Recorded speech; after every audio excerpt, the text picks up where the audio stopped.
here. Sharon asks, what do you do about members of your group that you invited, but they never want to participate in a prayer meeting? Do you just leave them in or ask a general question like, who wants to actually pray? Just something that has been bothering me lately. Some prefer to be silent, but still wanting to be in a group. Sharon, that's a great question.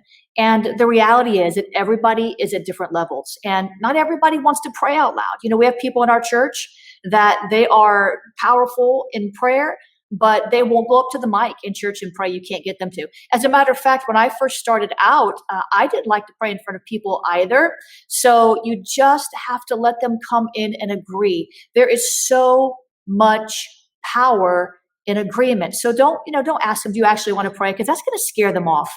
And a lot of times prayer is just as much caught as it is taught. So we need to learn, we need to be taught about prayer, but we also need to catch the spirit of a thing. And it could be that they'll become more comfortable over time. So don't be too concerned about that. That's a normal process of integrating people into a prayer group.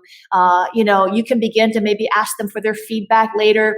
How did you think it went? Was there anything else you thought we should pray for? And just try to get them involved at whatever level that you can. So that was a great question.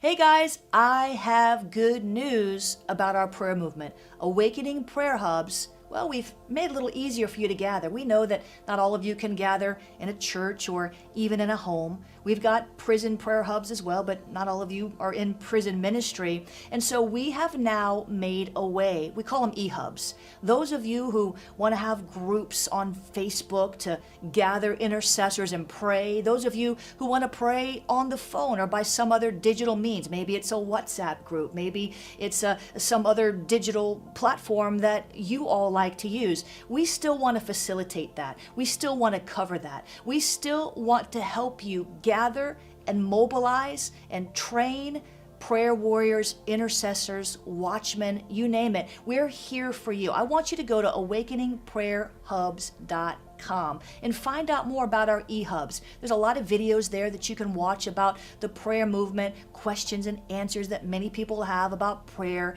and how to host a prayer meeting. All of that's there for you anytime you want, but we want to connect with you at a deeper level. We want to be able to go with you where neither one of us have gone before in the prayer movement and really begin to break down the barriers of buildings and walls and go digital. Awakening Prayer Hubs, the e-hubs are there for you. Go check it out. Let us know if you have questions. My heartbeat is to facilitate prayer and a prophetic life in the nations of the earth. And let's face it, can't have a prophetic life without prayer. Awakeningprayerhubs.com. I'll see you there.